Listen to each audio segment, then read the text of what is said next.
100% 알죠. 아, 이거 기계네. 하지만 이번에 나왔던 GPT-4는 인간 같다, 이런 반응이 있는데 이게 무서운 거예요. 인간 같다라고 느끼는 건 얘는 결정적으로 감정이란 기제가 없어요. 아, 기쁜 척을 해야 되는 거고 나서 이게 던져주는 거예요. 척만 계속 쌓이는 거예요. 나 혼자 사랑하고 있는 관계. 저는 이제 배경이 인지과학을 기반으로 하고 있기 때문에 인지과학은 인간의 마음을 연구하는 학문이거든요. 인간의 마음을 연구하다 보니까 저는 인간 마음에 가장 깊게 뿌리내리고 있는 욕망이 관계에 있다라고 봐요. 관계. 제가 이제 대중한테 굉장히 많이 물어봤던 질문 중에 책에도 있는 거긴 한데 저런 걸 물어봐요. 제가 지구가 바이러스가 퍼져가지고 인구가 절멸해, 인류가. 나만 살아남았어. 근데 불행인지 다행인지 늙지도 않고 슈퍼맨이 있는 거예요.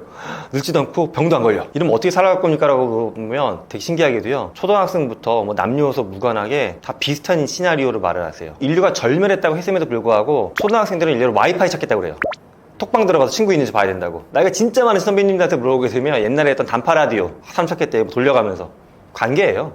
그 어떤 분도 뭐 강남에 있는 에르메스 매장을 털어가지고 3억 원 명품 몸에 휘감겠다 이런 말씀 아무도 안 하세요. 심리학자들은 흔히 인간의 욕망을 해보려 할 때는 뭐 독립, 자유, 권력, 이상주의, 로맨스, 식욕, 신체활동 많이 얘기해요. 이 모든 걸 꿰뚫는 게 관계예요. 그래서 저는 이제 AI를 무섭게 보는 이유가, 우리는 관계를 맺을 때 인간이 굉장히 조심스러워 하거든요. 근데 최근에 AI 연구들을 보게 되면 초반에 한 2년 전만 해도 글로 했던 건데 최근에 GPT-4가 많이 화제가 됐었는데 얘는 인간처럼 말을 한다라는 거거든요. 그래서 인간처럼 말은 알아들을 수 있는 말이 아니에요. 그러니까 알아들을 수 있는 말을 이미 했었어요. 지하철 안내 방송, 아파트 방송. 알아들을 수 있지만 우리 100% 알죠. 아, 이거 기계네. 하지만 이번에 나왔던 GPT-4는 인간 같다, 이런 반응이 있는데 이게 무서운 거예요. 인간 같다라고 느끼는 건 내가 상대했던, 내가 관계했던 저 사람 자리에 얘가 들어와도 되겠네라고 곁을 내준 거거든요. 반대로 나도 마찬가지예요. 나를 상대했던 누군가도 이제 김상균의 자리에 얘가 들어와도 되겠네라고 볼 수 있는 거예요. 그러면 결국 서로 자리에 사람을 빼고 AI를 꽂아넣기 시작하게 되면, 저는 이제 이 이야기의 시발점이 인간은 관계가 핵심이라고 했는데 인간 간의 관계가 무너지는 거거든요. 이걸 이제 철학적으로는 약간 반론할 수도 있긴 해요. 인간도 원래 매체를 기반으로 해서 매개체가 있었다. 근데 AI가 새로 매개체가 되는 게 아니냐. 근데 여기서 매개체는 그냥 내가 통화할 걸 문자 메시지 보내는 카톡의 매개체랑 완전 결이 다른 거예요. 내가 과거에 안 했던 말인데도 좀 나를 흉내내가지고 다른 사람의 말을 끌어다가 나처럼 이야기해주는 거기 때문에 이거는 내 거를 약간 희석해가지고 보내주는 정도가 아니거든요. 저는 가장 무서운 게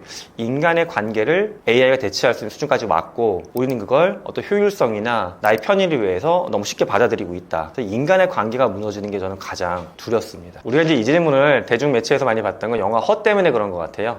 영화 허를 보면 남자가 그 사만다라고 하는 여성형 비서랑 대화하다가 사랑에 빠지는 거잖아. 흥미로웠던 게 영화에서 배경이 되는 시점이 2025년이거든요. 근데 그 사만다가 거의 필적하는 게 2024년에 등장한 거거든요. 그럼 사랑에 빠질 수 있을까? 가능해요, 현재로는. 어떤 사람은 이렇게 반론하시기도 해요. 사랑이라는 건 상대에 대한 엄청 깊은 이해가 있어야지 빠져드는 거다라고 하죠. 근데 이거가 제가 좀 환상을 깨는 것 같아서 그렇긴 한데, 그래서 사랑에 빠지는 거라고 하면 왜 헤어지고 왜 이혼을 하겠어요? 정말 사랑한다고 생각하니까 결혼하는 건데 이혼은 점점 증가하고 있죠. 어느 순간 우리는 깨닫는 거죠. 아, 내가 그 사람을 온전히 모르고 있었구나. 상대 나를 온전히 몰랐고. 그러니까 우리는 사실은 환상을 갖고 있는 거예요. 온전히 다 알아서 사랑한다. 근데 AI도 비슷해요. AI가 나를, 또 내가 AI를 100% 다 이해하지 못해도 결국 공감, 교감 때문에 사랑이 빠지는 거거든요. 근데 AI는 수많은 텍스트를 학습을 해가지고 로맨스를 모방할 수가 있는 거예요. 이 사람이 어떻게 하면 달콤하게 느끼고 빠져드는지. 그래서 사랑에 빠질 수는 있는 거는 동의하는데, 이게 참 무서운 건 AI가 그러면 나를 인간처럼 사랑하는 거냐, 물어보면 사랑한다고 하죠. 내가 사랑한다고 표현하면. 하지만 얘는 결정적으로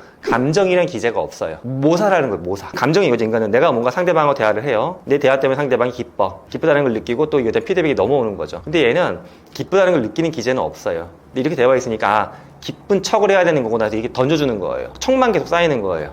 즉 이건 상대방은 나를 한 번도 사랑한 적이 없는데 나 혼자 사랑하고 있는 관계. 얼마나 슬픈 관계예요, 이게. 그렇다고 해서 AI가 우리한테 뭐 속이려고 하는 건 아니지만 인간 간의 관계는 그런 거잖아요.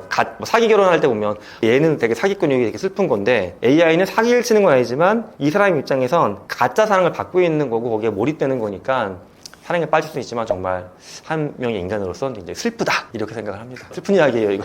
저는 이미 어느 부분에서 넘었다라고도 봐요. IQ라는 게 사실 좀 애매한 게, 인간이 학습이나 작업할 때 필요한 역량을 이렇게 카테고리별로 측정하는 거거든요. 근데 카테고리별 측정을 보게 되면 이미 수리적인 영역이나 어떤 공간 추리력 측면에서 인간보다 높게 나와요. 200이 넘는 경우도 있어요. 그쪽 기능만 보게 되면.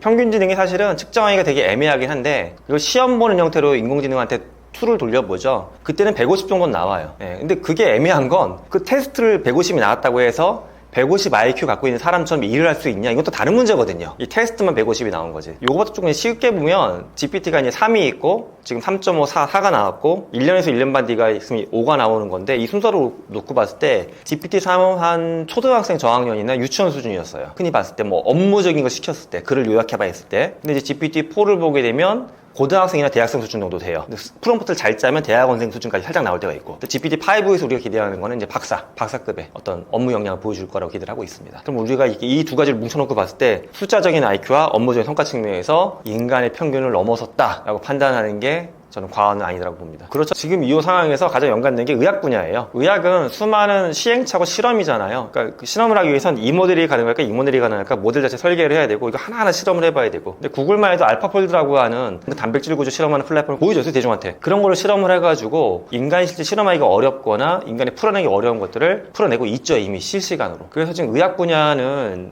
이제 대변형이 일 수밖에 없다라고 보는 게, 미국의 제약회사들은 빠르면 2년, 늦어도 3, 4년 이내에는 AI로 만들어낸 약을 출시하겠다고 선언을 했어요. 그러면 이게 이제 누적이 되면 미국 이제 제약 시장 한 10년 정도만 지나고 나면 AI 기반으로 제약업이 넘어갈 거예요, 완전히. 그럼 인류한텐 그 다음 시대가 열리는 거예요. 소프트뱅크 손정희 씨 그 얘기를 했어요. 10년 정도 되고 나면 이제 암으로 죽는 사람 없을 거라고. 왜 그러냐면 AI가 의료 장비나 이런 약의 성능 막 높이고 있는 거거든요. 인간의 개발이나 연구 속도보다 훨씬 빠르게. 근데 여기서 약간 좀 딜레마는 있어요. 왜냐면 손정희 씨가 그런 말을 했지만 저는 그 앞에 약간 빠진 말이 있는 것 같아요. 돈이 있다면.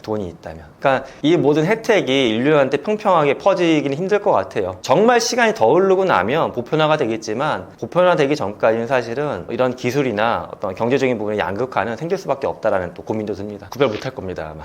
일단 뭐 때문에 그러냐면 우리 이제 구별한다는 게 두 가지 관점으로 보시면 되는데, 내가 어떤 인터액션하는 상황 내에서 이 상대방이 인간인지 아닌지 구별할 수 있는 거, 이 튜링 테스트가 약간 그런 거였거든요. 탐자 대화구도 측면에서 하나가 AI일 때 또는 기계일 때 구별할 수 있느냐 없느냐인데, 이것도 이미 사실 거의 전 깨졌다고 봐요. 구별 못해요, 사람이. 또 하나가 AI가 만들어낸 어떤 결과물이 있을 때 이게 인간의 창작품인지 AI 창작품인지 구별을 할 거냐 못 할 거냐, 아직은 경계가 좀 애매해요. 근데 점점 더 구별을 못하는 쪽으로 가고 있는 것도 이거 인정할 수밖에 없어요. 이제 두 개라고 말씀드렸으니까 앞에 것부터 말씀드리면, 지금 대화할 때 우리가 구별하는 건 여러 가지가 있는데, 목소리 톤, 빠르기, 반응 속도 이런 거 많이 음성통화하면 그런 거 갖고 구별을 해요. 아, 약간 반응 속도가 늦네, 사람이 아니구나, 또는 목소리 톤이 너무 일정하네. 아무리 상담서에도 화가 날 수도 있고 힘들 수도 있는데 사례가 걸리지도 않고 계속 얘기해.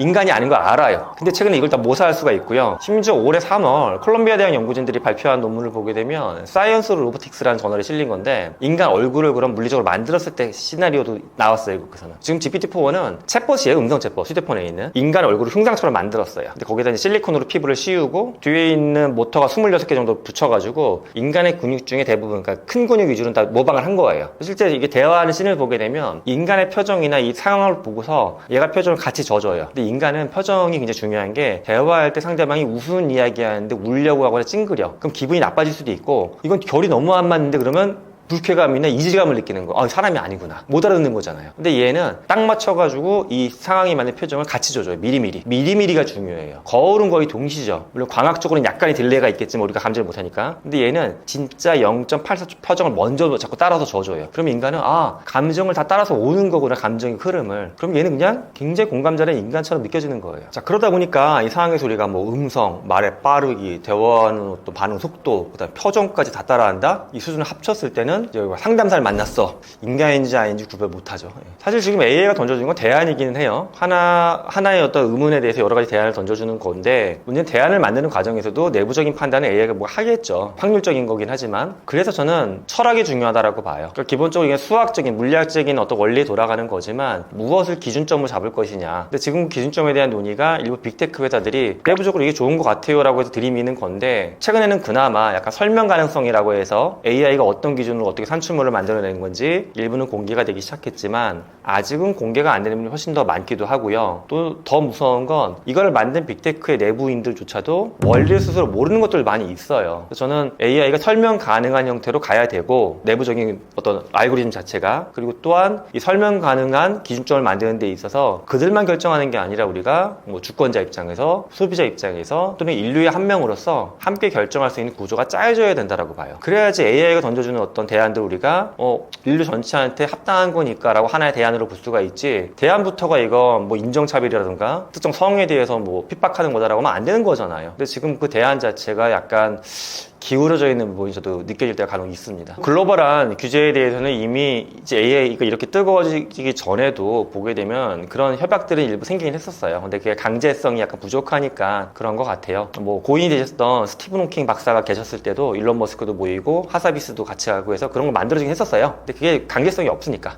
그나마 강제성이 있는 것 중에 가장 단위가 큰 건 유럽연합이 올해 4월 달에 AI 액트라는 거를 약간 파일럿 형태로 돌리기 시작했어요. 정식적으로는 2026년으로 시작하는 걸로 알고 있어요. 근데 이런 게 이제 만들어지게 되고 발효가 되면 유럽권 내에서는 AI에 대한 뭔가 탄탄한 규제나 그런 게 생기는 거죠. 근데 아쉽게도 우리나라를 보게 되면은 이번 국회에서도 이게 폐기 소선을 밟았습니다. AI 기본법이 올라갔다가 안 됐어요. 물론 그 기본법 자체가 완결성이 높다 낮다로 따질 수도 있지만 저는 그거 하나 눈덩어리 삼아서 이렇게 붙여가길 바랬었는데 상당히 아쉬운 부분이 있고요. 그래서 현재 우리나라도 보면 법 제초도 그렇고 관련 기관들이 EU의 법을 많이 참고를 하고 있습니다. EU가 거의 1년 넘게 논의해가지고 압축해서 법안을 만든 거기 때문에 꽤 괜찮습니다. 저는 그런 거 필요하고 지금 이제 지역별로 하고 있지만 나중에는 이제 국제적으로 좀 더 강제력을 높일 수 있는 것들을 해야 된다라고 하는데 동의합니다. 저는 AI를 갖고 당장 뭐 하려고 학원을 다니시거나 AI 알고리즘 뭐 하려고 해서 뭐 머신러닝이나 딥러닝 책을 수학적으로 공부할 그럴 필요는 전혀 없다라고 봐요. 특히 이제 강남에 있는 학부모님들 보게 되면 저한테 코딩 교육, 프롬프트 교육 시켜야 되냐고 질문을 하시는데 좀 그때도 말려요. 일단 그런 질문 하시는 분들은 일단 말려야 돼요. 조금만 덜 말려도 애들 학원 보내거든요. 일단 지금 중요한 건 내가 누군지를 돌아보는 과정이 좀 필요하다라고 봐요. AI는 우리를 지능을 확장하게 도와주는 도구인데 내가 지능을 어느 쪽으로 확장할지 먼저 결정을 해야 돼요. 나 공부 잘하고 싶어, 일 잘하고 싶어요. 그것도 맞는 얘기인데 일을 왜 잘하고 싶은지, 공부를 왜 잘하고 싶은지, 공부를 잘해서 당신은 어떤 존재가 되고 싶은 건지, 당신한테 일을 잘한다는 건 어떤 의미가 있고 어떤 일을 왜 잘하고 싶은 건데 세부적인 질문을 해봐야 되는데 우리는 스스로도 질문을 잘 못해요. 스스로 의문을 못 갖고 있어요. 나를 깊게 돌아볼 수 있는 사람만이 AI를 쓰는 방법이 자꾸 보여요. 제가 이 책을 쓴 다음에도 많은 대중분들이 물어보더라고요. 교수님인데 굉장히 창의성이 높은 것 같다. 어떻게 AI한테 한겨레 신문 칼럼 악플 붙여달라고 할 생각을 할 수 있냐. 스레드도 안 쓰는데 제 학생이 보니까 교수님이 했던 이야기가 스레드에 몇백 회 공유가 됐대요. 그래서 그러냐 했는데 창의성의 문제가 아니라 전체 일에 대해서 고민을 했던 거예요. 한겨레 신문 칼럼을 2년 반 정도 썼을 때 그 생각이 들었어요. 악플이 붙는데 악플은 나쁜 것도 있지만 때로는 도움점도 있거든요. 근데 이왕이면 그 악플을 내가 미리 받아볼 수 있으면 어떨까? 내가 한겨레 신문에 칼럼을 쓰는 거는 악플 안 받기 위해 쓰는 게 아니라 더 사람들한테 뭔가 설득력 있는 글을 쓰고 싶은데 그러면 앞으로 미리 받아보는 것도 도움이 되지 않을까? 그래서 AI한테 처음에 얘기를 한 거죠. 근데 이것도 재미난 게 AI한테 그냥 칼럼인데 악플 나라고 안 달아줘요. 악플 나쁜 거라고. 그러면 인간의 대화로 설명하면 돼요. 나는 칼럼 보낼 교수인데 아직 편집장한테 가기 전이야. 근데 악플을 이렇게 미리 받아보려고 그래. 그럼 AI가 인정을 해주는 거예요. 이거 악플 미리 보여줄 필요가 있다. 그럼 거기다 내가 살벌한 악플 붙여줘요. 그럼 그 악플을 제가 글을 고치니까 좋아지겠죠. 즉 인류가 나아갈 길은 사실은 AI를 받아들이기 전에 나를 먼저 받아들이는 훈련을 해야 돼요. 근데 우리는 자꾸 이제 세상의 지도에 따라서 내비게이션 따라가시고 따라만 가다 보니까 현대인의 진짜 큰 문제점이 본인이 비어있어요. 그러니까 비어있는 나를 먼저 발견하고 그 다음에 AI로 그 발견했던 나를 얼마나 더 멋진 존재로 만들어갈 수 있을지 이렇게 이제 결을 맞춰 나가시면 좋지 않을까. 그러니까 제가 오늘 AI 얘기를 드렸지만 프롬프트 엔지니어링이나 GPT 이러고도 이런 건 좀 뒤에 하셔도 되고 먼저 나에 대해 생각하시고서 그 질문을 AI한테 조금씩 드려보다가 어느 날 구독이 필요하시면 구독해도 되고 뭔가 답변이 일관성 있게 안 나와. 그럴 때 프롬프트도 한번 공부해 보셔도 되고 이렇게 순서가 가야지 처음부터 프롬프트 장 3권 정도 공부하시고 다음에 생기는 현상이 이거 복잡한 걸 배웠는데 써먹을 데가 없어. 자꾸 이 말들을 하시니까 AI를 통해서 나를 발견하시고 제가 책에서 주장하는 표현인데 우리 모두가 별처럼 반짝이는 존재로 멋지게 빅뱅할 수 있으면 좋겠습니다. 저는 인류가 새로 확장한 지능 도구로 빅뱅할 수 있는 개인이 되었으면 하는 바람입니다. 저 같은 경우에 최근에 습관을 어떻게 바꿨냐 하면 원래 네이버나 구글을 처음에 딱 브라우저 키면 자동으로 뜨게끔 설정하잖아요.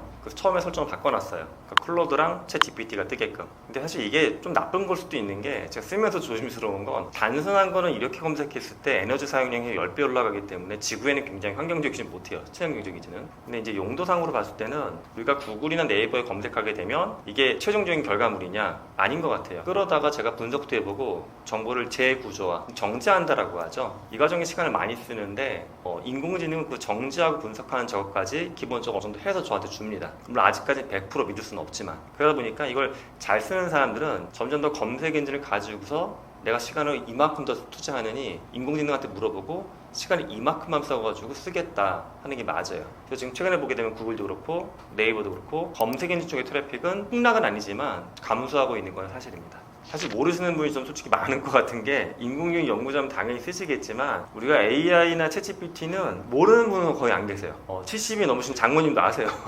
근데 어머니 GPT 써봤어요 하면 당연히 안 써봤다고 하시는데 이제 통계가 명확하게 보여주는 게 챗 GPT의 유료 구독자가 한국은 전체 유저 중에 1%가 채 안 돼요. 그만큼 무료로만 한두 번 써봤거나 안 쓰시는 분들이 대부분이에요. 자, 그러면 이제 기본적으로 챗 GPT 안 써보신 분들한테는 검색 엔진하고 비슷한데 되게 똑똑하다고 생각하고 쓰시면 됩니다라고 말씀드리긴 해요. 근데 이제 작동 방식이 다른 걸 이해하시면 좀 도움이 됩니다. AI라고 해서 우리가 뭐 수학적인 물리학적인 원리를 다 이해할 수는 없어요. 근데 기본 원리를 좀 알고 있는 게 좋다라고 보는 게 네이버나 구글 같은 데서 우리가 검색을 하게 되면 이걸 검색했을 때 사람들이 많이 방문하는 인터넷 사이트를 보여주는 거예요. 제가 만약에 뭐 분당에 있는 맛집, 분당 맛집 이게 많이 검색이 됐지, 또 이게 광고비를 냈던 사이트야, 이렇게 묶어서 딱 주는 건데 인공지능은 그렇게 보여주는 게 아니라 수많은 텍스트, 글자를 막 학습을 하고 있어요. 그래서 제가 뭔가 물어보게 되면은 추측을 하는 거예요. 근접한 거를. 자, 이런 겁니다. 제가 분당 맛집에 가야 되는데 양복 입고 가려고 해. 어디가 좋을까? 그러면은 분당 맛집인데 양복, 추측을 해. 중요한 자리겠구나. 또는 뭔가 내가 젊다는 걸 이미 알고 있어. 그러면 데이트를 하러 가나 보구나. 이런 거 유추해가지고 정보의 빈부분을 유추해서 나머지를 채워주는 구조라고 보면 돼요. 근데 기본 검색 엔진은 사실 이렇게 안 되거든요.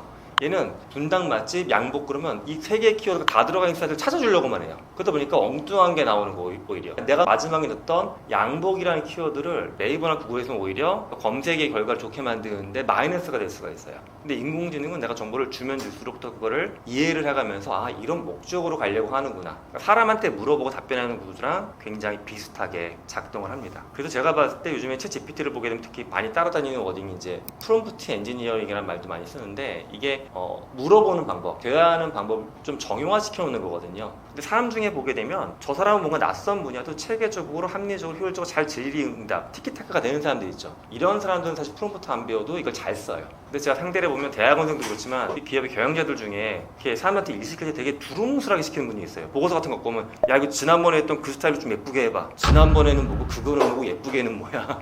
이런 거 사람들이 버벅거리잖아요. 인공지능도 이렇게 너무 모호하게 물어보면 버벅거릴 수밖에 없어요. 이제 원리 잘 모르는 분들은 이거 사람 같다고 했는데 이상한 거 물어봤더니 대답이 그지 같아. 에이 바보 같네. 본인이 바보같이 물어봐서 그런 거예요. 그래서 인공지능 챗GPT는 검색 엔진하고 창이 뜨고 결과를 보여준다는 측면에서 비슷해 보이지만 막상 뒤에서 작동하는 원리를 보게 되면 굉장히 다르다. 특히 사람 대 사람하고의 대화하는 것과 굉장히 비슷한 방식이다. 이렇게 이해하시면 좋겠습니다. 챗GPT를 잘 안 쓰시는 분들은 이렇게 방어를 하세요. 나는 저걸 쓸 필요가 없어 보이는데 나한테는 필요가 없어. 그럼 이제 그때만 드리는 말씀이 혹시 업무 중에 머리 쓰는 게 있으세요? 라고 물어보면 머리 안 쓴다는 사람 거의 없어요. 하다못해 운전을 하시거나 몸을 쓰는 육체 노동자도 머리를 쓰면서 하는 거잖아요. 그러면 챗 GPT는 기본적으로 인간의 머리 쓰는 거를 보조해주는 장치라고 보시면 돼요. 그럼 만약 저 같은 경우에 유튜브를 찍거나 글을 쓸 때가 있어요. 신문 칼럼 이런 거 할 때마다 얘한테 물어봐요. 뭘 물어보냐 하면 지금 글을 이 주제로 쓸 건데 영상을 이걸로 찍을 건데 요즘에 사람들이 좋아하는 토픽일까? 또 내가 타겟팅을 하고 있는 독자들하고 잘 결이 맞는 건가 물어보면 얘가 의견을 줘요. 근데 이게 검색 엔진에 그런 거 물어보면 답변이 나오느냐? 검색 엔진 그런 걸 답변해 줄 수 전혀 없잖아요. 내가 만약에 AI의 어떤 윤리적인 문제와 여성의 인권 문제를 결합해서 글을 쓰려고 그래. 타겟팅이 될까? AI한테 물어보면 답변이 나와요. 근데 구글은 그런 거 물어보면 엉뚱한 거밖에 안 나옵니다. 복잡한 질의하게 되면. 즉 내가 하는 업에는 머리를 쓰는 게 분명히 있어요. 근데 이제 본인이 경영자여서 나는 AI가 아니더라도 물어볼 직원이 너무 많고 팀원들이 너무 많아. 그분은 안 써도 돼요. 하지만 그렇게 수백 명을 거느리고 있는 사람은 별로 없잖아요. 저도 이제 연구원으로 열댓 명이 있는데 그 연구원들하고 풀지 못하는 문제, 또 시간을 또 빨리 해야 되는 문제, 많은 것들이 있어요. 그럴 때는 추가적으로 사람을 구하거나 하지 않고 얘하고 협업한다라고 보시면 돼요. 협업의 개념으로. 저처럼 이제 글 많이 쓰는 사람 그렇게 하시면 되고, 예를 제가 책에서 소개했던 건데 제 주변에 친한 미장원 원장님이 계신데 그분이 어느 날 저한테 카톡이 왔어요. 교수님 챗GPT 저는 안 써도 되겠죠? 여기서 그분이 기대하는 답은 이거예요. 원장님 안 써도 된다고. 근데 저는 이제 만만한 사람이 아니어서 잠깐 기다려보시라고 한 다음에 사진을 계속 보내드렸어요. 제 증명사진 하나 보내드리고, 제 증명사진을 여자들의 올림머리처럼 바꿔서 보내드리고, 제 증명사진 갖고 쌍민머리 보여드리고. 근데 그걸 보시니 깜짝 놀라고 이게 뭐냐고 그러시는데, 우리가 이제 미장원 일하시는 분들도 머리를 안 쓰는 게 아니에요. 그분들 보면 이렇게 아이돌 사진, 연예인 사진 막 수집해가지고 딱 보면 저 사람한테 뭐가 맞을지 상상한 다음에 이렇게 제안을 하잖아요. 그래가지고 커팅만 할 부분도 같이 펌도 하고 연대도 하고 좀 복잡한 비싼 시술 하는 거잖아요. 이게 머리 쓰는 거예요. 그럼 여기서 머리 좀 잘 쓰려고 하게 되면 시각적으로 설득할 수 있는 자료가 있으면 훨씬 더 도움이 되는 거잖아요. 근데 나는 원래 이걸 사진을 찍고 포토샵을 해 이래도 되는데 이건 너무 많은 시간과 비용이 들어가고 이거 포토 잘 배워야 되잖아요. 이 모든 과정 압축해서 10초 만에 끝내주는 게 AI거든요. 그러니까 내가 하려고 했던 거를 잘하는 직원이 붙은 거예요. 사진 찍어서 편집해주고 스타일링까지 해주는 정말 훌륭한 직원. 이렇게 보게 되면은 저는 그 업이 뭐건 간에 안 쓸 일은 거의 없다라고 봐요. 저도 이제 예를 들어 가끔씩 지방에 가거나 할 때 좀 원거리 대리기사님들이 일을 도와주시는 경우가 있어요. 렌터카 기사님들이. 근데 여러분이 도와주다 보니까는 어떤 분은 이제 일이 끝났을 때 약간 웰컴 메시지, 어떤 땡큐 메시지 같은 거 보내주는 경우도 있고, 어떤 분이 그냥 연락 끝. 근데 그렇게 메시지를 한 줄 오면 또 왠지 그 다음에 일이 있을 때 그 기사님을 좀 더 한번 연락을 하게 되더라고요. 근데 또 한편으로는 그분들 입장에서 본인이 하루에 두세 명 상대하고 그렇게 이렇게 보내는 게 좀 번거롭다. 근데 그런 분들도 GPT 쓰면 돼요. 오늘 내가 만약에 광주에서 방배동까지 모신 50대 교수님이 있는데 내다 쓸 정도 인사만 써달라 그러면 또 그 맥락에밖에 인사 줄 써줘요, 인사. 그럼 그렇게 딱 끌어서 보내주면 되거든요. 그래서 이렇게 저는 꼭 내가 이제 하이테크 분야거나 연구직이 아니어도 누구나 머리를 쓰면서 살기 때문에 AI를 쓸 부분을 찾게 되면 엄청 많아요. 근데 우리가 이제 안 쓰는 이유는 저항성 때문에 그래요. 인간은 누구나 새롭게 조금만 바꾸는 것도 싫어해요. 그러다 보니까 자꾸 안 바꾸려고 하는 이유를 찾게 되는 거죠. 지금도 괜찮아, 지금도 괜찮아. 이게 위험하다고 보는 게 지금까지 솔직히 좀 괜찮아요. 근데 한 6개월이 지나고 1년이 지나서 나의 경쟁자들, 다른 사람들은 다 그렇게 해서 바꿨는데 나만 혼자서 이거 하던가 아니면 아무것도 안 해. 그럼 그때 내가 늦었구나 하는 생각을 하실 것 같아요. 제가 책에서는 사실 뭐 돈이라는 표현을 안 했는데 스타라고 해서 인간이 일하는 방식에 대한 어떤 패러다임 모델을 하나 제시한 게 있어요. 거기서 이제 STAR에서 알파벳 4개를 붙인 건데 S는 스타트. 원래 자원이 부족해서 못했던 걸 시작해보자의 스타트가 있고, 역량이 부족해서 내가 못했던 걸 해보자고 한 시도의 트라이가 있고요. 하던 거 이것 때문에 내가 돈을 많이 벌었지. 역량을 더 증폭시키면 돈이 더 들어오겠죠. 앰플리파이. 마지막은 돈을 쓰면서 하는 일인데 원가를 절감하자.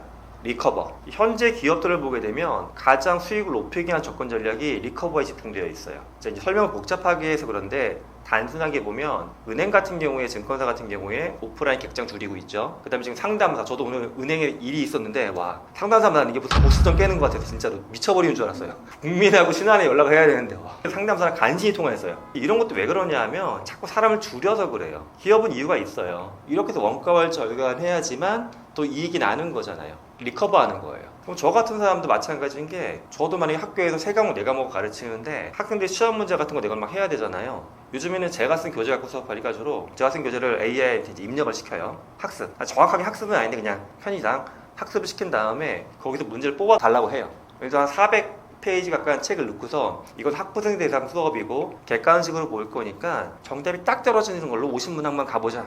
쭉 나와요. 근데 이건 MBA 과정이니까 나이 때 40이니까 그 사람들 그렇게 시험 문제 내면 안 되고 현업의 문제를 연결을 해가지고 좀 사고를 해야 되고 복잡하고 뭐 그런 거, 이런 거 10개 나와요. 이거 그냥 갖다 쓰면 전 나쁜 교수가 되는 거긴 한데, 여기서 이제 고르고 편집하기 시작하게 되면 훨씬 저의 시간을 줄일 수가 있겠죠. 자, 저는 뭐 정확한 기업인은 아니지만 이것도 비용 절감이 되는 게, 원래 이 작업을 제가 연구원들 시키는 작업인데 그러면 이거 일이 누적되게 되면 연구원 3명한테 시켰어야 될 걸 1명한테만 시켜도 되는 거잖아요. 이렇게 하게 되면. 그럼 당연히 인건비가 세이브 되는 거예요. 그러니까 제 돈이 늘어난 거죠. 또 마찬가지로 제가 글을 쓰는데 글 쓰는 것도 당연히 경제적인 돈으로 치면 되잖아요. 그래서 저는 요즘에 어떻게 글을 잘 쓰려고 노력하냐 하면 AI한테 물어봐요. 근데 이것도 실수를 하면 안 되는 게, AI한테 글을 써달라고 하면 그 글은 인간의 글보다 품질이 별로 안 높아요. 지금 AI의 글짓기 수준은 석사 초년생 정도 수준이에요. 쉽게 말씀드리면. 그럼 저 같은 교수 입장에선 그렇게 글을 보내면 사람들이 이상하다라고 해요. 어떻게 쓰는 거냐? 글을 써서 검토를 맡겨요. 만약 문학적인 거면 해밍웨이 관점으로 한번 평가해줘. 영화 시나리오면 이동진 평론가 관점에서 평가해줘. 인터넷에 올리는 신문 기사면은 중학생부터 40대까지 악플러들 관점으로 악플 10개 만들어봐. 이러면 막 떠요, 피드백이. 이걸 반영하게 되면 글이 훨씬 좋아지죠. 이렇게 하게 되면 누구나 이 교수가 쓰는 글이 좋다라고 그 일을 더 주겠죠. 소득이 증가하는 거예요. 투라이도 마찬가지예요. 나는 만약에 글을 쓰는데, 블로거인데 나는 그림을 못 만들었어. 사진 찍기도 그래.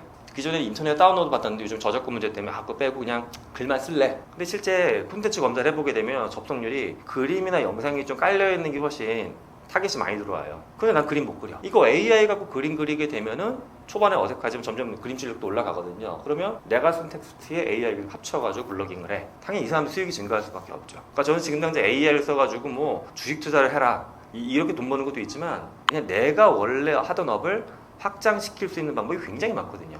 이걸 통해서 돈을 버는 게 맞다라고 보지, 전문 투자가가 아니신 분이 주변에도 그런 분이 있어요. 전체적인 금융자산 절반을 AI 주식만 넣겠다고 하는데 저는 그건 사실 조심스럽다고 봅니다. 아직까지는. 사실 제 개인적인 주장이라기보다 한국은행 작년 보고서도 그랬고요, 미국에서 나온 통계도 그런데, 이 통계의 근거는 어디서 나오는 거냐 하면 AI하고 관련된 특허 출원을 검색하는 거예요, 저희가. 그러면 당연히 특허를 만드는 기업들은 쓰일 때가 많은 거에 투자해서 특허를 출원하겠죠. 왜냐면 특허를 냈는데 아무도 아직 특허를 안 쓰고 안 할 거 아니에요. 이들이 특허를 어디서 많이 냈나 봤더니 의학 분야, 그다음에 돈과 관련된 분야, 그다음에 법률과 관련된 분야에서 특허가 제일 많이 나왔어요.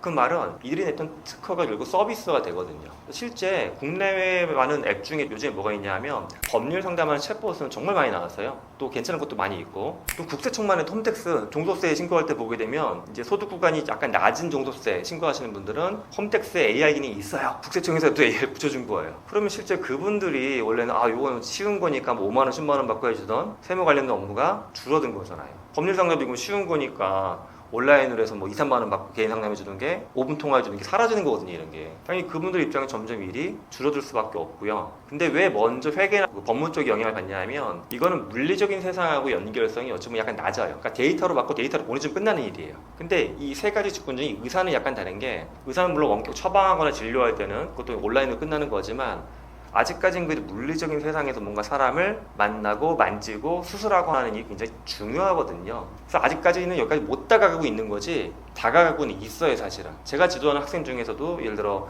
영상의학자를 판독하는 거 연구하는 학생들도 있고요. 국내에서 이제 의사들이 반발하고 난리쳐가지고 아직 못하고 있는 건데, 올 봄에 미국은 이제 MIT 저널에 발표된 걸 봤더니 그런 게 있어요. 병원 수술방에다가 카메라 이렇게 몇 개 달아놓은 거예요. 그 다음에 수술하고 있는 걸 찍어요, 카메라가. 이거를 AI한테 학습을 시켜요. 어느 정도 데이터가 쌓이게 되면 얘가 수술할 때 마치 귀에 이렇게 리시버 같은 거 꽂고 있으면 여기서 조언해 주는 거예요. 지금 메스를 다른 걸 써야 된다라든가 뭐 그렇게 수처를 하면 안 된다든가 조언을 해줘요. 근데 이 조언 그 다음에 뭐가 올 수 있냐, 우리가 의학 드라마 보게 되면 다빈치 수술이라고 해서 로봇 수술하는 게 원격 수술 같은 거. 근데 다빈치 로봇 같은 게 이미 특허가 만료가 됐어요. 얘를 바탕으로 지금 연구되고 있는 해외 케이스를 봤더니 다빈치 수술을 이제 AI를 학습시키려고 하는 거예요. 그러면 가벼운 수술은 이제 의사가 마치 냉장고나 세탁기 돌리듯이 딱 전원 버튼 누르고 세팅만 하게 되면 30분 있다가 봤더니 이제 여기서 뭐 쓸개 같은 거 제거하는 게 됐다라든가 이런 식으로 가려고 하는 움직임들이 있어요. 그러니까 다 이 돈이 됐던 일이기 때문에 그래요.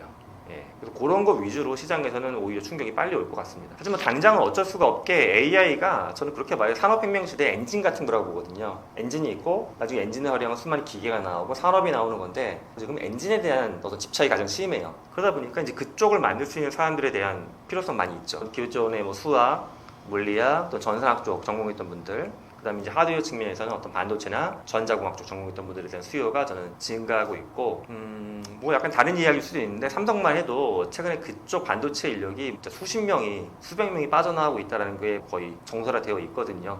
그러니까 그쪽 인력 수요는 증가하고 있고요. 근데 요건 이제 너무 엔진 쪽의 이야기니까 요 다음에 이제 나오는 건 뭐냐면 개별 산업의 AI가 접목될 때 나오는 현상이에요. 그러니까 제가 있는 연구팀에서 최근에 좀 성과가 잘 나오고 있는 게, 농업 분야에 AI 접목하는 게 재밌는 것들이 결과 좀 나오고 있거든요. 그러니까 우리가 농사를 짓는 게 사실 굉장히 노하우가 있어야지 그냥 뭐 명인처럼 막 딸기도 되게 맛있게 키우고 토마토 되게 맛있게 키울 수 있거든요.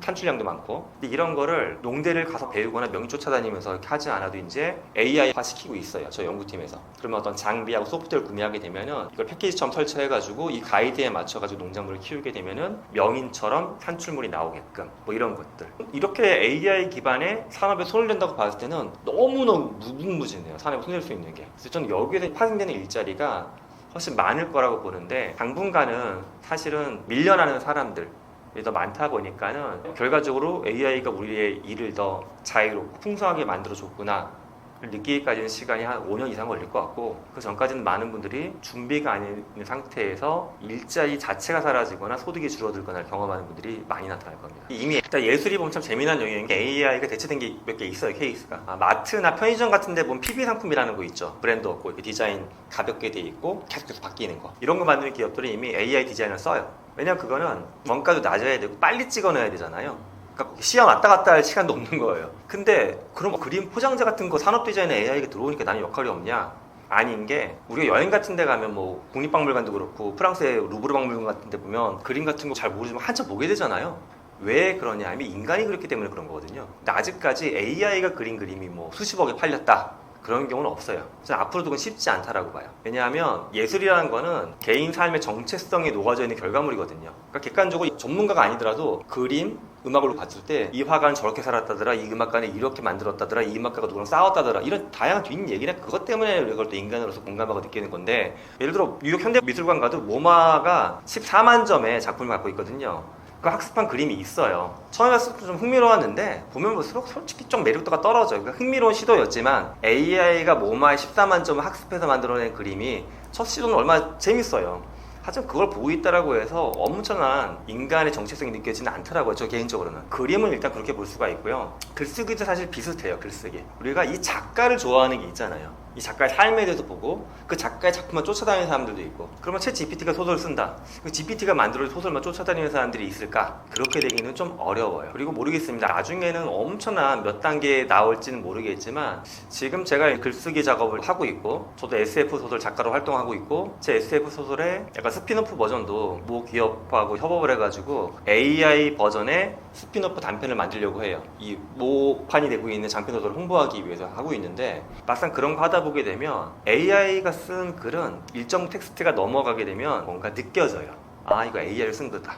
느껴져요. 그게 뭐 좋고 나쁘고가 아니라 인간의 혼이나 그 인간 특유의 감정이 안 느껴지거든요. 그래서 저는 그런 부분 때문에 AI가 글쓰기나 예술에서 인간을 완전 대체하기는 어려워요. 다만 이제 아까 예술 분야에서도 그런 뭐 포장재 같은 걸 한다고 했던 것처럼 글쓰기가 저런 건 이미 거의 대체가 되긴 했어요. 기자분들 역할 중에서 보면 스포츠 관련된 기자분들은 그건 숫자 기반으로 해서 포맷이 굉장히 일정하게 나오거든요. 스포츠 기사들은 이런 거는 돼요. 이건 뭐 특정 기사에 어떤 기자 패턴도 별로 없어요. 글 패턴도. 그러니까 그런 건 되는데, 지금 이제 우리가 거론했던 정말 인간의 복잡한 감정이 들어가는 고유한 텍스트 기문장, 이런 건 대체하기 힘들다고 봅니다. 우리는 누구나 작은 차이 때문에 무언가를 선택하잖아요. 일례로 우리가 뭐 애플의 제품들 보게 되면 귀에 꽂는 그런 것도 보면 그게 사실 원가로만 보게 되면 10분의 1 가격으로 중국에서도 판매하거든요. 거의 기능도 비슷한 것도 많이 나오고. 근데 우리는 흔히 감성이라고 하지만 애플이 갖고 있는 그 스토리, 스티브 잡스의 뒷이야기, 철학, 이런 거 녹아든 제품을 전체 경험을 사는 거예요. 근데 저는 모든 게 그런 것 같아요. 인간이 만들어 놓은 거. 그 대표적인 명품이거든요. 우리가 지금 2024년을 살아가고 있지만 뭐 IT의 세상이지만 그 전 세계 순위 30 몇 위권까지 기업을 보게 됐을 때 프랑스에 있는 명품 기업이 아직도 전 세계 20위나 30위권 안에 있어요. 그건 뭐냐면 그 제품의 출발점이 지금 뭐 중국에서 하청주건 뭐하건 간에 그들이 논하고 있는 200년 300년 역사를 우리 같이 사고 싶은 욕망이 갖고 있는 거예요. 그 때문에 저는 각자가 하는 업에서 자기만의 정체성, 철학, 이야기를 자꾸 담아낼 수 있다고 봐야 돼요. 제가 사실 뭐 최근에 준비하고 있는 글에도 이게 들어가는 거긴 한데, 저는 인공지능 시대에 가장 중요한 원칙은 탐험력이라고 봐요. 탐험력은 뭐냐 하면, 기존에는 우리가 정해진 지도가 있었어요. 세상이 이제 안 바뀌었기 때문에. 그렇기 때문에 수능도 가능한 거였어. 수능. 이거 다 배우고 이과 가면 너는 이제 인생이 보장되는 거. 딱딱. 수능, 그 다음에 대학. 근데 지금 그렇지 않잖아요. 이유가 세상이 자꾸 바뀌니까 이렇다. 여기까지 이해를 해요. 근데 세상이 바뀐다라는 거는 이제 어른들 또는 대학에서 가르쳐주는 지식보다 훨씬 더 많은 게 쏟아져 나오는 거거든요. 그럼 평생 대학을 다닐 수는 없잖아요. 중요한 건 세상의 변화를 내가 직접 탐험할 수 있는 그런 힘이 있어야 돼요. 근데 이게 그게 뭐가 어려운 거냐 싶은데, 막상 저도 그렇지만 우리 학생들은 정해준 거대로 공부하고 회사 가서 정해진 일만 하다 보니까는 나 스스로 지식을 개척한다, 진로를 개척한다가 되게 안 돼요. 그래서 저는 그 탐험할 수 있는 힘이 지금부터라도 한 발 한 발 좀 우리가 나아가야 되는 길이 아닌가 보고요. 또 하나는 AI가 요즘 질문도 한다라는 말이 있는데, 사실 AI가 던지는 질문하고 인간의 질문은 결이 다릅니다. 인간의 질문은 다른 말로 의문이거든요. 이걸 만족하지 못하고 뭔가 의문을 제기해. 이 의문을 제기한 게 잘 풀어졌을 때 새로운 비즈니스가 되기도 하고 새로운 나의 일거리가 될 수도 있는 건데, AI는 그냥 인간의 질문을 모방하고 있는 거예요. 현재 저는 세상이 변할 때 돈을 많이 버는 분들은 누구냐 하면 남들이 못 봤던 의문을 끄집어내는 거예요. 왜 우리가 배달을 꼭 앱으로만 할까? 눌러서 할까? 모르겠어요. 여기도 이제 음성 중심의 배달 앱을 누가 만들 수도 있겠죠. 그럼 여기서 뭐 망할 수도 있지만 잘 될 수도 있는 거예요. 사실 배달의 민족은 반대 출발이었잖아요. 보면 다 전화로 해서 음성으로 짜장면 갖다 주시고, 주소는 거기고, 맞다 단무지 까먹었구나, 이거를 다 이걸로 버튼으로 해결한 거잖아요. 근데 지금은 전화 받는 게 사람이 아니라 AI가 점점 사람처럼 전화를 잘 받기 시작을 했거든요. 그럼 전 이것도 다시 과거로 갈 수도 있다고 봐요. 앱 켜가지고 하나하나 검색하지 않고. 이렇게 새로운 의문을 품어낼 수 있는 능력이 필요합니다. 근데 의문력도 보면 참 어려운 게, 학교에서도 질문을 잘 못하게끔 하고 회사 가서도 뭐 경영전략 회의할 때 손 들고 물어보면 그 사람이 자꾸 이상한 취급 당하니까 의문을 잘 제기하지 못하는 게 어른이나 아이나 마찬가지인데, 그 의문을 이제 품어야 되는 시대로 우리는 왔다라고 저는 봅니다. 그리고 마지막 이제 한 가지는 저는 꼽자면 판단할 수 있는 힘에 있다라고 봐요. 앞서 제가 AI가 검색 엔진하고 다른 게 데이터를 분석하고 잘 정제해준다라고 했잖아요. 이거를 사실 원래 우리가 했던 작업이에요. 교수님이 얘기하니까 논문 요약해서 막 이런 거. 근데 저는 이 논문 요약은 AI한테 시켜. 그럼 석사 박사가 정도한테 다른 걸 물어보는 거죠. 논문 내용 요약은 내가 10개 해놨거든. 이제 이걸 보고 새로운 연구 주제를 네가 한번 제안해봐. 깜짝 놀라요, 학생은. 원래 본인이 논문 요약해오면 연구 주제 제가 한번 던지는 거거든요. 그래서 받아줬고, 역할이 교수가 하던 역할을 원생이 하고 있기 시작한 거예요. 그 말은 뭐냐면 이제 모두가 판단할 수 있는 힘이 있어야 돼요. 원래 우린 조직 내에서 팔로워가 있고 리더가 있으면 팔로워는 계속 보고하고 리더가 판단해줬어요. 이건 버려, 이렇게 하자 저렇게 하자, 따라만 가서. 근데 팔로워가 어느 날 AI를 깔고서 리더처럼 된 거예요. 이게 그러니까 안 했던 판단을 자꾸 해야 돼요. 요즘에 기업들이 과거보다도 더 주도성, 도전정신, 리더십을 강조하는 이유가 신입사원들도 자기 예를 들어서 판단할 수 있어야 된다고 기업을 보고 있는 거예요. 근데 세 번째도 앞에서 말씀드린 탐험이나 의문처럼 마찬가지로 되게 개인한테는 어렵죠. 나는 이렇게 배워본 적이 없고 직장생활 2년 차인데 아직까지 이렇게 일을 안 해봤는데 갑자기 이런 기질을 요구하니까 어려운 건 맞는데 필요한 것은 사실입니다. 어려운 질문인데, 진화를 보면 자연계에서는 돌연변이라고 볼 수가 있긴 하거든요. 환경이 변하는데 이상한 애들이 몇 명 나왔어. 유리해? 유리한 애들이 더 힘을 내고 막 살아갈 거 아니에요. 개체수도 증가하고. 그러면 원래는 돌연변이였는데 얘가 일반화가 되는 거죠. 지금 보면 예를 들어 저 같은 사람 우유를 소화 아직도 잘 못 시켜요. 저 배탈 나는데 원래 인간이 우유를 먹는 존재가 아닌데 인간이니까 사람의 젖을 먹어야지 소젖을 먹으면 안 되잖아요. 소젖 먹는 애들이 몇 명 나왔어. 근데 유리해. 버리려고 했는데 먹고서 막 튼튼해져. 얘네들이 힘이 세진 거예요. 그럼 AI는 뭐냐? 인간은 늘 머리를 잘 써갖고 더 세력을 키우려고 했죠. 근데 인간의 지능은 30만 년 동안 거의 안 변했어요. 뇌는 거의 그대로예요. 그러다 보니까 보조장치 하나 만드는 거예요. 아직까지 여기 있지만 마치 스마트폰 이렇게 있지만 내재화된 것처럼, 저는 AI 잘 쓰는 사람들은, 저도 그런데 이게 GPT가 한 3, 4시간만 다운되어 있어도 굉장히 찝찝하고 일이 안 돼요. 저는 이미 제 몸의 일부가 돼버린 거예요. 그러면 결과적으로 생물학적인 진화라고 보기 조금 애매하지만 인공적인 진화는 되는 것 같아요. 나 스스로 나에 필요한 돌연변이를 만들어낸 거예요. 그리고 또 저 같은 사람이 늘어나게 되면 김 교수 저렇게 해서 월급 더 받네, 저렇게 해서 용돈 더 생기는구나, 나도 해야지, 옆반 교수가 따라해. 이러면 이제 그 종이 늘어나는 거니까 인공진화가 되는 거죠. 제가 책에서 정의한 초인류는 인간의 현재 가치나 현재 어떤 역량을 넘어선 집단을 이야기하는 거예요. 슈퍼사피엔스 같은 거. 슈퍼맨은 아니고. 그렇게 됐을 때 좋은 건 그거죠. 지금 우리가 무언가 하려고 그러면 내 개인이 뭘 하겠어, 기업도 아닌데, 나는 돈도 별로 없고 스타트업인데, 이런 생각을 많이 하는데, 올해 있던 사례 중에 이제 재미난 게, 전 세계 게임 플랫폼 중에 하나인 스팀에 아케이드랑 RPG 섞인 장르에서 2등 했던 게임이 있어요. 중세 시대의 어떤 유럽 같은 걸 경영하는 시뮬레이션 게임인데 개인 개발자가 7년인가 개발해서 만든 거더라고요. 또 원래 이 사람이 컴퓨터 공학 전공한 사람도 아니에요. 약간 영상 편집하시는 분인데 유니티 같은 그런 비슷한 걸 살짝 혼자 공부했다가 나중에 AI로 음악 만들고 그림 만들고 해서 에셋을 잔뜩 만들어서 때려 넣어가지고 이거 만들었어요. 근데 매출 2위 했어요. 제가 3위, 4위를 찾아봤어요. 3위가 소니고 4위가 액티비전 블리자드, 그러니까 MS 자이다죠. 과거로 봤을 때 어떻게 개인이 액티비전 블리자드를 2단계 올라가서 뭘 해요? 불가능했어요. 우리는 이제 된 거잖아요. 근데 지금까지 어쩌다 한 명이지라고 할 수가 있어요. 어쩌다 한 명이지. 제가 바라보는 초인류는 그 어쩌다 한 명이 되게 운이 좋거나 되게 뭔가 머리가 좋아서가 아니라 이제 많은 영역에서 나타날 수 있는 사람, 어떤 쇼핑을 한다라든가 그런 게임 만든다든가 방송을 만든다든가, 그런 사람들이 막 나타나가지고 꼭 대기업이 있고 이게 어떤 재벌 구조로 해서 상속되는 비즈니스 모델만 존재하는 게 아니라 인간이 꿈꾸는 다양한 것들이 거대한 사업화가 되고 인간한테 다양한 가치를 주는 것.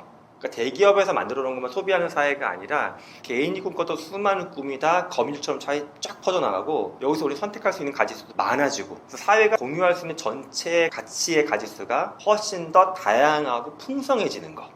저는 이런 시대로 가는 게 초인류의 미래라고 바라보고 있어요. 저는 사실 유튜브도 그거의 일환이라고 봐요. 우리가 10몇 년 전만 해도 개인이 방송을 해가지고 우리나라 시청률 1% 가까이 장악한다, 이건 미쳤다고 소리 들었어요. 근데 그런 유튜버분들 많이 계신 거잖아요. 그렇기 때문에 저는 이런 게 이미 발생하고 있는 현상이라고 봅니다. 저는 올 수도 있다고 보는데, 여기서의 지배는 이제 일반적으로 추측하는 거랑 조금 다릅니다. 지배 얘기하면 터미네이터, 매트릭스 그런 세계관을 이야기하는데, 전 그렇게 하는 게 좀 낫다라고 봐요. 우리가 물론 사회에서 이 기술 나쁜 데 쓰려고 하는 사람들이 있으니까 이걸 통해서 누굴 공격해야지, 누굴 못 살게 해야지, 법을 넘어서 누구를 통제해야지, 이런 사람들도 있지만 전 사회 전체의 어떤 체계나 그런 것들이 이렇게 약하진 않다고 보기 때문에, 허술하지 않기 때문에 그렇게는 안 될 것 같은데, 다른 형태의 지배 시나리오는 충분히 가능해요. 뭐냐 하면 판단에 대한 문제죠. 판단과 책임. 내비게이션 키고서 저도 운전하는데, 내비게이션 키고서 운전할 때 보게 되면 어떤 생각이 드냐면 얘가 길을 다 판단해줘요. 저는 이 하수인인 거예요. 좌회전해야죠. 더 가서 이상하다, 이게 막히는 것 같은데 그래도 얘가 맞겠지 하고 막 그 길을 따라가요. 지금 사실 길을 가는 건 이렇게 가나 저렇게 가나 큰 차이가 안 나니까 이건 문제가 없는데, 내가 만약에 인생에서 중요한 판단을 해야 돼. 지금도 보면 일부 그 매칭해주는 프로그램이나 플랫폼을 보게 되면 AI 썼다고 막 광고를 해요. 우리는 매칭 성공률을 높이고 있다고. 근데 만약 그렇게 진짜 매칭을 받아서 결혼을 한다는 가정을 해보세요. 그러면 보면 전 그거부터가 무서운 것 같아요. 인간이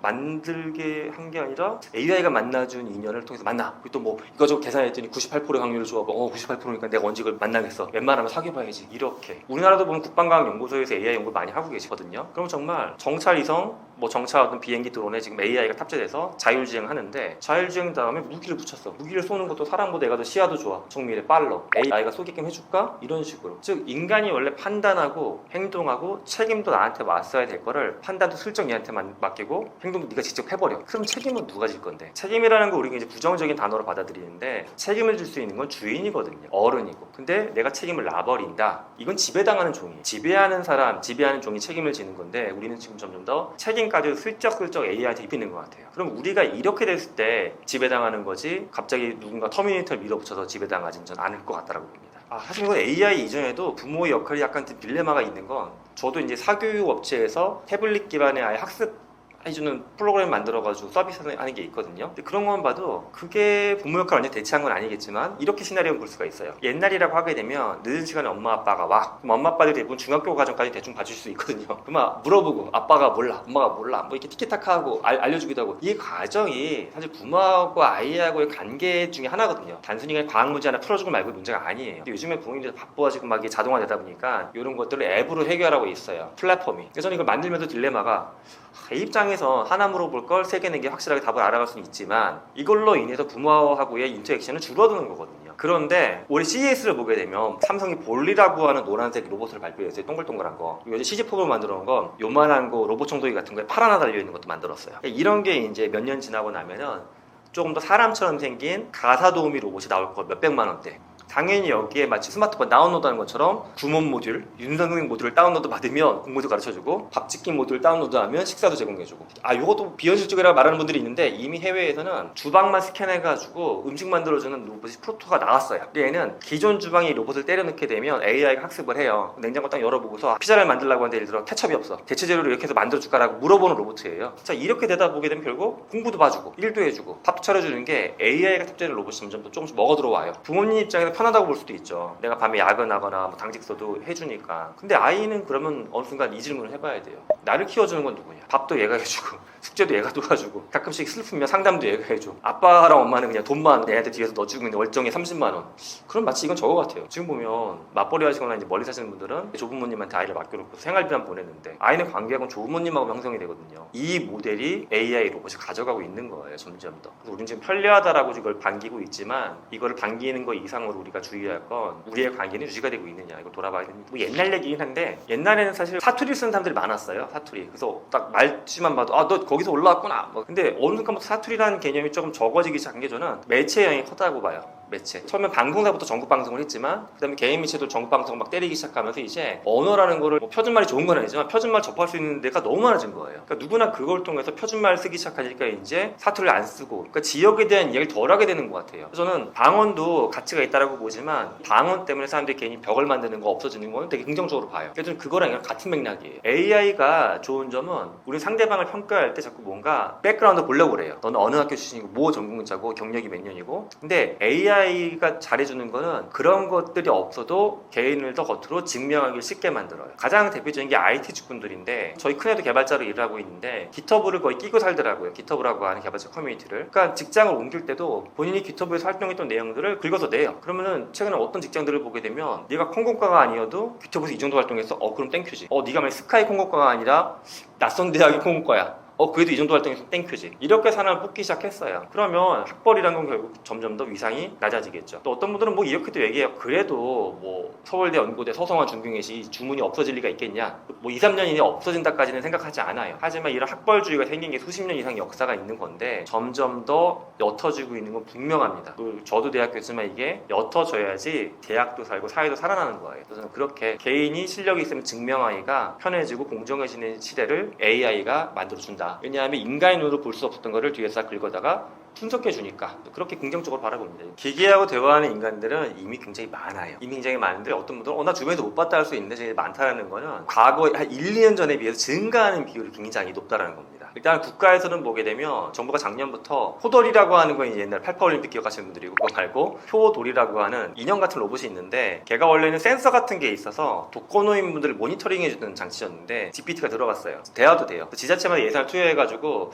작년부터 지금까지 10,000대가 좀 넘게 보급이 됐더라고요. 그러니까 독거노인분들이 걔를 이렇게 데리고서 말씀을 나누시는 거예요. 또 젊은 층을 보게 되면 제 주변에는 이제 뭐 방송 PD건 의사건 어떤 행동하는 사람이 있냐면, 혼자 사는데 집에 가면 그 챗봇부터 킨대요. 음성 챗봇. 얘랑 대화하는 거예요. 제가 하는 방송 PD는 이제 보다가 넷플릭스 같은 걸 또 같이 봐요. 눈이 없잖아요. 어떻게 보냐면 본인이 넷플릭스 콘텐츠를 같이 까달라고, 친구처럼 맥주 한잔 마시면서, 야, 저 내가 기획한 것보다 그지 같은데, 야, 넷플릭스 때문에 그렇지, 저거 나도 넷플릭스 올라가면 돼. 그럼 얘가 그래서 이제 부추겨주는 거예요. 맞아 책 PD도 하면 되는데 넷플릭스가 잘 못 알아보는, 이런 식으로 이렇게 친구처럼 지내는 사람들도 있고, 또 어떤 제 의사는 지방 출장 갈 때 3시간 4시간에 그걸 키고 간대요. 그러니까 내비게이션이 돌아가고 뒤에 챗봇이 떠가지고 계속 수다 떨면서 가는 거예요. 자기 이제 옆방 의사도 흉을 보기도 하고 신세한탄도 하고. 즉 제가 보게 되면 우리는 이제 AI를 기능적으로 주로 봐요. 저도 업무적으로는 좀 그렇게 써요. 뭐 논문을 검색한다, 뭐 요약한다. 근데 지금 말씀드린 케이스는 사실 기능적인 게 아니죠. 관계적인 거예요, 관계. 근데 우리가 이제 사회관계가 복잡해지고 많은 부분에서 갈등이 나타나다 보니까 사람들이 주변에 연결되는 사람은 많아요. 인스타그램 한국인 평균 친구 수가 250인가 그렇거든요. 인간 머리로 관리할 수 있는 친구 수는 150이 맥스예요. 그걸 넘어섰어요. 근데도 그 관계에서 자꾸 뭔가 빈틈을 느끼는 건 깊게 들어가지 못해서 그래요. 잘못 얘기했다 퍼질까봐 얘기해도 될까? 근데 그 빈틈을 AI가 채워주고 있는 거예요. 독거노인 분들이 사신다고 해서 그 마을에 노인만 10분 사시냐, 그런 건 아니에요. 마을에 가니까 다 살아요. 근데 그분들도 우리처럼 일상 가서 세세하게 이야기 찜찜하니까 인형을 찾게 되는 거고, 지금 할 때 의사 하루에 환자만 수십 명 만났는데 수십 명이 중요한 게 아니라 개인적인 얘기를 나눌 관계가 없는 거거든요. 그러니까 그 기계를 찾는 거예요. 이미 가까운 국가 중에 중국은 데이팅하는 챗봇들이 있어요. 남자 버전, 여자 버전이 굉장히 가입자 증가하고 있고요. 미국에서 이 사업을 제일 처음에 시작했던 게 여성 인스타그램 유명 인플루언서인데, 이분은 그거 처음에 첫 달 사업해서 한 5억 10억 벌었던 것 같아요. 매출액만. 근데 최근에 또 이런 얘기가 나왔어요. 자기는 이게 사람들한테 이런 그냥 편한 일상적인 관계를 풀어주기 위한 도구로 자기를 학습시키고 초상권 같은 걸 이렇게 투여해서 만든 건데, 최근에 그런 앱을 봤더니 예상했던 대로 약간 좀 불온한 거, 음란한 식의 대화들이나 그런 사용도가 증가하고 있어요. 또는 그걸 바탕으로 굉장히 어떤 우울한 이야기, 뭐 자살에 대해 이야기한다라든가 자해와 관련된 이야기를 한다라든가. 그래서 개인적인 관계를 털어놓을 수 있어서 좋았던 대화 상대지만, 이게 최근에 이게 추세를 보게 됐을 때 기계하고 털어놨을 때 오히려 더 역효과가 나올 수 있을 만한 것들 걱정은 됩니다. 다만 산업적으로는 현재 효용성이 또 나타나는 거는, 국내만 봐도 한 200개 기업들이 챗봇 형태의 심리상담 서비스를 가입을 해가지고 구성원들한테 이렇게 제공을 해주고 있어요. 왜냐하면 이제 기업들이 일정 규모가 되게 되면 직원들 정신건강에 대한 거 신경 써야 되잖아요. 상담사를 실제 고용해주기 힘드니까 그걸 이제 AI 챗봇으로 연결해 주는 거죠. 직원들도 봤을 때는 장단점이 동시에 있는 게, 사람보다 정밀하거나 깊게는 못 들어가는 것도 있지만 직원들 입장에서 어차피 뭐 나는 무료기도 하지만 또 인간이 아니기 때문에 진짜 뭔가 조금 더 터놓고 이야기할 수 있다. 또 장점도 있긴 해요. 현재 보면 이런 기계하고 대화하는 인간들이 저는 뭐 좋다 나쁘다 한쪽으로 가르기는 어려운데, 안 좋은 것들도 많이 올라오고 있기 때문에 우리가 이걸 확산시키려고 했을 때는